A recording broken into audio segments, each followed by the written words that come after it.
Good morning guys, welcome back to my channel. मैं हूं रोहित कुमार और आप देख रहे हैं बायोलॉजी क्लासेस। पिछले वीडियो में हमने मोस्ट इम्पॉर्टेंट ऑब्जेक्टिव क्वेश्चन किया था जो बिहार बोर्ड के द्वारा जारी मॉडल क्वेश्चन पेपर से लिया गया था, जो मॉडल पेपर का चौथा पार्ट था।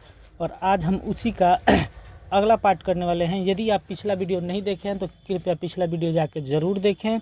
हमने उसमें 15 क्वेश्चन कर लिया था, आज हम करने वाले हैं 16वां क्वेश्चन। तो 16वां हमारा क्वेश्चन है AMPR जीन किस में प्रतिरोधक क्षमता विकसित करने हेतु उत्तरदायी है। तो हमारा ऑप्शन है रोगाणुओं में। बिल्कुल नहीं, ये गलत ऑप्शन है। रोगाणुओं में AMPR द्वारा प्रतिरोधक क्षमता का विकास नहीं होता है। अगला कीटों में, ये भी गलत है। तीसरा है प्रतिजैविकों में, ये हमारा राइट आंसर है। तो हमारा सी आंसर सही हो जाएगा। अगला क्वेश्चन है 17 नंबर, कार्बनिक जैविक विकास से पूर्व रासायनिक विकास हुआ था, इसकी अवधारणा किसके द्वारा दी गई थी। तो साथियों, कार्बनिक विकास से पूर्व रासायनिक विकास हुआ था और इसकी जो अवधारणा है, ये अवधारणा AI ओपेरिन तथा JBS हेल्डन के द्वारा 1929 में दिया गया था। और उन्होंने इस सिद्धांत में बताया था कि कार्बनिक विकास से पूर्व धरती पर जल और ऑक्सीजन तथा अन्य गैस पहले से मौजूद थी। तो हमारा राइट आंसर हो जाएगा 17 का ए, ओपेरिन तथा हेल्डन। चार्ल्स डार्विन ये भी नहीं होगा, आर्हेनियस ये भी नहीं होगा, बेप्सन लैमार्क ये भी नहीं होगा। तो हमारा राइट आंसर ए हो जाएगा, ओपेरिन तथा हेल्डन द्वारा। अगला है 18 नंबर, वेलिस्नेरिया के पुष्प हैं। तो दोस्तों वेलिस्नेरिया जो होता है यह एक जलीय पादप है और इसमें जल परागन होता है। इसमें जल द्वारा परागन की क्रिया होता है। तो अब ऑप्शन देखते हैं, वायु परागित ये बिल्कुल गलत है, कीट परागित ये भी गलत है। सी नंबर ऑप्शन हमारा राइट आंसर हो जाएगा, जल परागित। डी है जंतु परागित, ये भी गलत है। तो राइट आंसर हो जाएगा जल परागित, सी। 19 नंबर क्वेश्चन है, पादप में एम्फीबियंस उभय स्थानी किससे संबंधित है। तो दोस्तों उभय स्थानी या एम्फीबियन जो होते हैं ये वैसे पादप होते हैं जो जल और स्थल दोनों में पाए जाते हैं। ऑप्शन देखते हैं, पहला शैवाल जो है ये जलीय पौधा है और ये सिर्फ जल में पाया जाता है, स्थल में नहीं पाया जाता, इसलिए ये हमारा गलत ऑप्शन हो जाएगा। अगला है बी नंबर, ब्रायोफाइट्स साथियों बिल्कुल सही आंसर है। ब्रायोफाइट जल तथा स्थल दोनों ही जगहों पे पाए जाते हैं, इसलिए राइट आंसर हमारा बी हो जाएगा। अगला ऑप्शन है कवक जो है ये पादप है ही नहीं, इसलिए ये ऑप्शन बिल्कुल गलत है।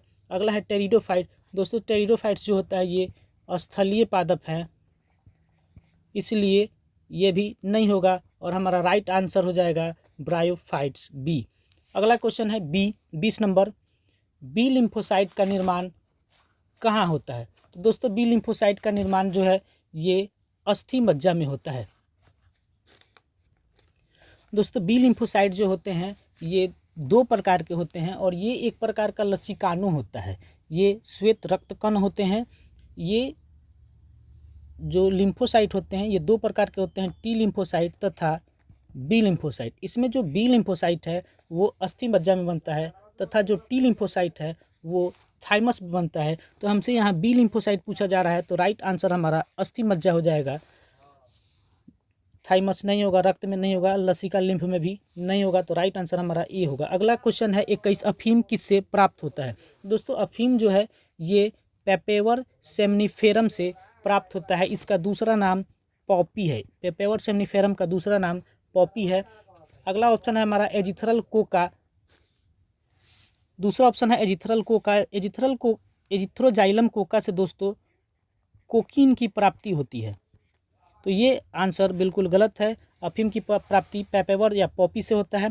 अगला है कैनाबिस सटाइवा। दोस्तों कैनाबिस सटाइवा से गांजा तथा चरस की प्राप्ति होती है। 4 नंबर ऑप्शन है, तो ये भी नहीं होगा। 4 नंबर ऑप्शन है एट्रोपा बालाडोना। तो दोस्तों एट्रोपा बालाडोना से एट्रोपिन नामक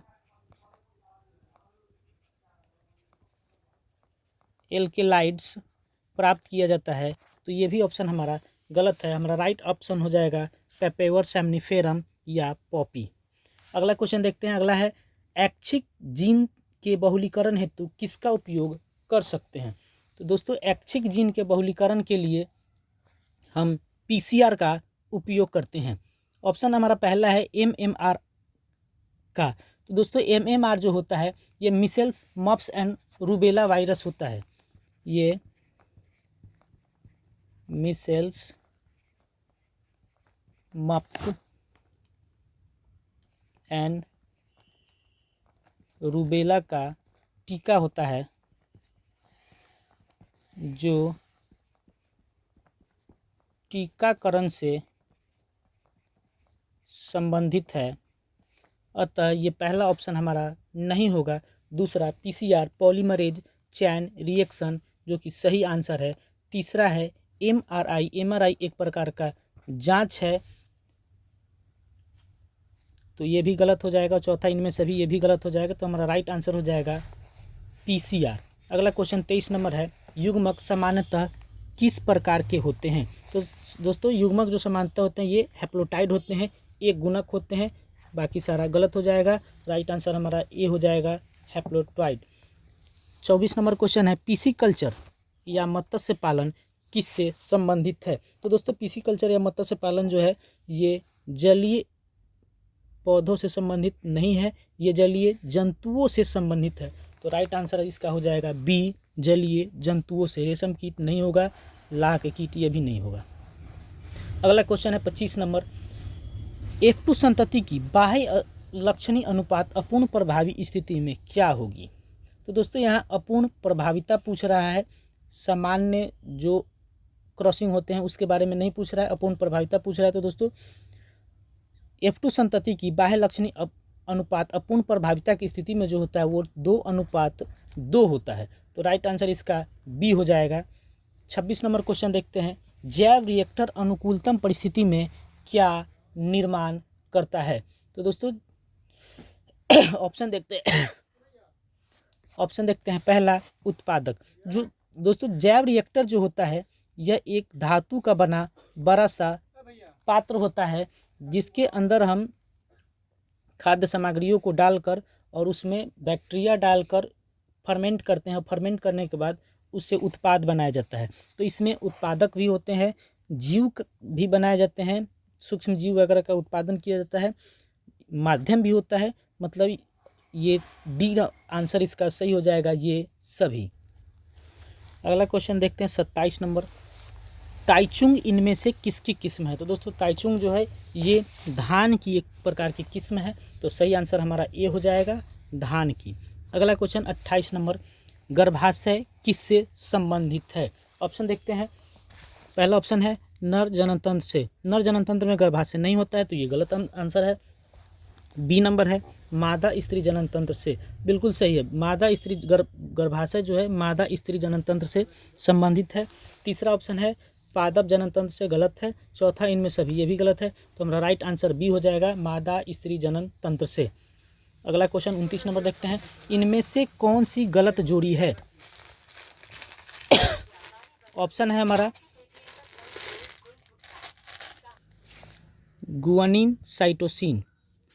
दोस्तों ये जो ऑप्शन दिया हुआ है ये न्यूक्लियोटाइड क्षार हैं, और न्यूक्लियोटाइड क्षार 4 प्रकार के होते हैं, 5 प्रकार के होते हैं। एडेनिन, थाइमिन, गुआनिन, साइटोसिन और एक एक्स्ट्रा होता है यूरासिल। यूरासिल दोस्तों जो होता है ये थाइमिन के जगह पर आरएनए में होता है, डीएनए में यूरासिल नहीं पाया जाता है। यूरासिल आरएनए में थाइमिन की जगह पर पाया जाता है। तो ऑप्शन देखते हैं गुआनिन साइटोसिन। तो दोस्तों एडेनिन हमेशा थाइमिन के साथ जुड़ा होता है और गुआनिन हमेशा साइटोसिन के साथ जुड़ा होता है, तो ये ऑप्शन सही है। हमसे पूछ रहा है गलत जोड़ी, तो ये ऑप्शन सही है, ये गलत जोड़ी नहीं है। अगला है थाइमिन एडेनिन। तो दोस्तों थाइमिन हमेशा एडेनिन के साथ जुड़ा होता है, ये भी ऑप्शन सही है। तीसरा ऑप्शन है एडेनिन यूरासिल। दोस्तों आरएनए में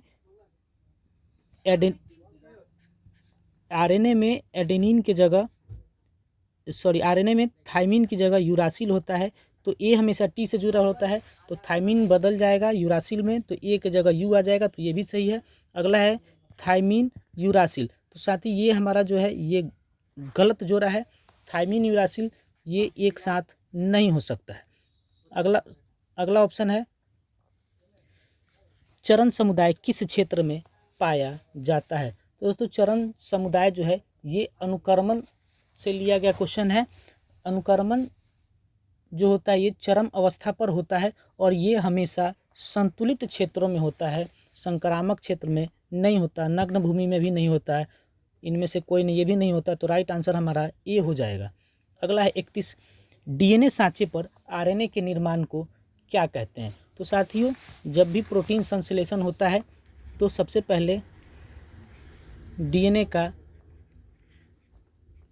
रेप्लिकेशन होता है, इसके बाद इसका ट्रांसक्रिप्शन होता है और ट्रांसक्रिप्शन से एमआरएनए बनाया जाता है और इसका ट्रांसलेशन द्वारा पॉलीन्यूक्लियोटाइड चेन या प्रोटीन बनाया जाता है। तो साथ ही अब ऑप्शन देखते हैं। पहला है ट्रांसलेशन, ये गलत है क्योंकि ट्रांसलेशन एमआरएनए से पॉलीन्यूक्लियोटाइड बनाने में होता है। दूसरा है ट्रांसक्रिप्शन, ये हमारा राइट आंसर है। तीसरा ट्रांसडक्शन और चौथा रेप्लिकेशन, ये भी गलत है। तो 31 का सही आंसर हो जाएगा बी, ट्रांसक्रिप्शन। अगला 32 है, ईस्ट में प्रजनन मुख्यतः किस माध्यम से होता है। तो दोस्तों ईस्ट में जो प्रजनन होता है वो मुकुलन के माध्यम से होता है, क्योंकि ईस्ट एक कोशिकीय जीव है और ये इसमें अलैंगिक जनन के द्वारा जनन होता है और अलैंगिक जनन की जो विधि होती है वो मुकुलन होती है। तो 32 का सही आंसर ए हो जाएगा, मुकुलन। इसके बाद 33 नंबर क्वेश्चन देखते हैं डायोपिथिकस इनमें से किसके अधिक समान थे। दोस्तों डायोपिथिकस जो थे ये ऐप के बिल्कुल समान थे। इसको दूसरे भाषा में वनमानुष भी कहते हैं। दूसरा ऑप्शन है गोरिल्ला, ये भी नहीं होगा। तीसरा चिंपैंजी, ये भी नहीं होगा। चौथा मनुष्य, ये भी नहीं होगा क्योंकि ये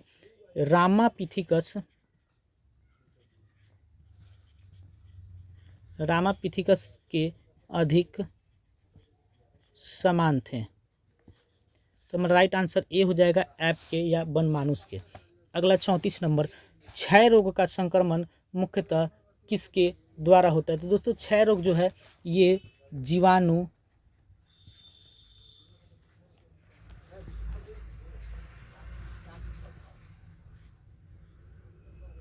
माइकोबैक्टीरियम ट्यूबरकुलोसिस से होता है। इसका दूसरा नाम टीबी भी है। दोस्तों ये जो बीमारी है ये हवा के द्वारा होता है, हवा के द्वारा फैलता है, इसलिए क्षय रोग से संक्रमित व्यक्ति को जहाँ तहाँ खांसना या थूकना नहीं चाहिए। तो सही आंसर ए हो जाएगा, हवा के द्वारा। अगला है 35 नंबर क्वेश्चन, कुछ रोगों की शीघ्र एवं सही पहचान हेतु हम किसका प्रयोग कर सकते हैं। तो दोस्तों रोगों का शीघ्र और सही पहचान हेतु एलिसा का उपयोग किया जाता है। तो 35 का राइट आंसर हमारा ए हो जाएगा, एलिसा। अगला क्वेश्चन है, निम्न में से कौन सा पौधा कीटभक्षी है।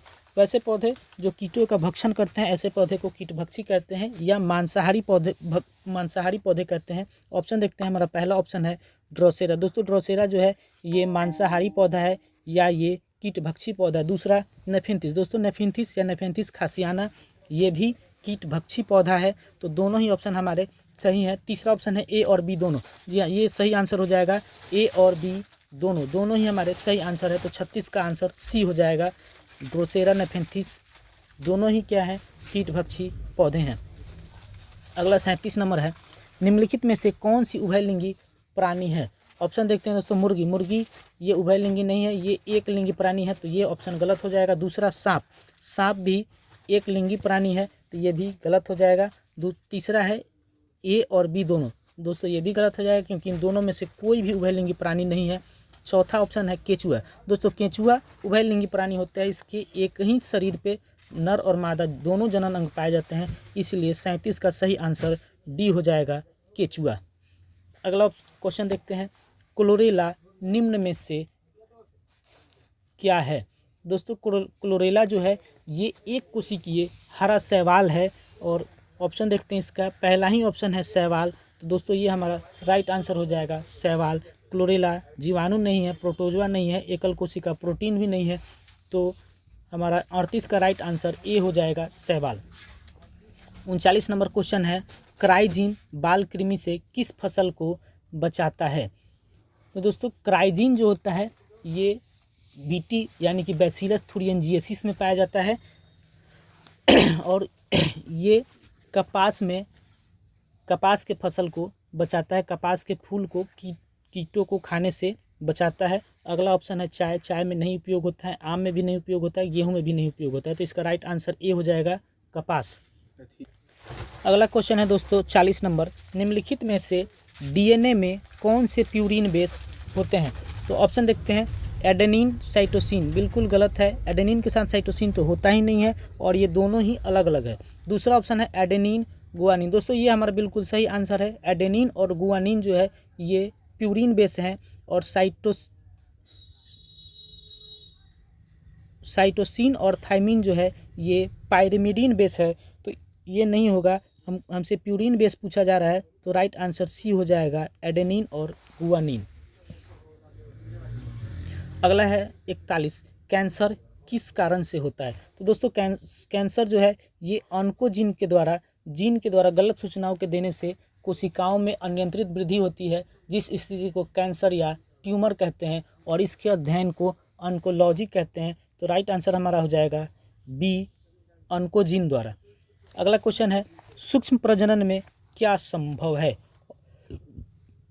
ऑप्शन देखते हैं, पहला है अलैंगिक जनन, सूक्ष्म प्रजनन जो होता है ये अलैंगिक जनन के द्वारा ही होता है, तो सही है। दूसरा लैंगिक प्रजनन, ये संभव नहीं है। दूसरा ए और बी दोनों गलत है, तो डी ऑप्शन है इनमें से कोई नहीं, ये भी गलत है, तो हमारा सही आंसर हो जाएगा 42 का ए, अलैंगिक। अगला क्वेश्चन है 43, किस फल का बीज चोल खाया जाता है। पहला ऑप्शन दोस्तों हमारा है जायफल। जी हाँ, जायफल का जो बीज चोल होता है, जिसे हम सामान्य भाषा में जावित्री कहते हैं, ये एक तरह का मसाला है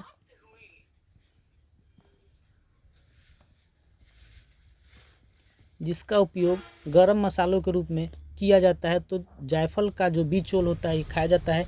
अगला है लीची, दोस्तों लीची का भी जो बीज चोल होता है पल्प, उसे भी खाया जाता है। तीसरा शरीफा का भी बीज चोल खाया जाता है।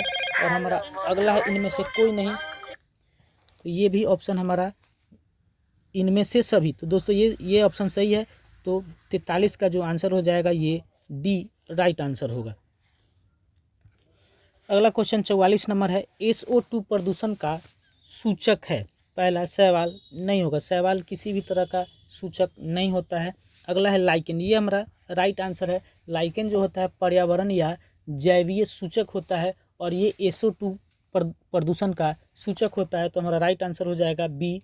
तो अगला क्वेश्चन है 45, शहद का निर्माण कौन करती है। तो दोस्तों शहद का जो निर्माण होती है ये कार्यकर्ता मधुमक्खी द्वारा किया जाता है, इसे सेवक मधुमक्खी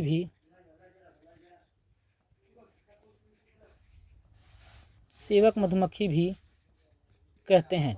तो राइट आंसर इसका दोस्तों हो जाएगा सी, कार्यकर्ता मधुमक्खी।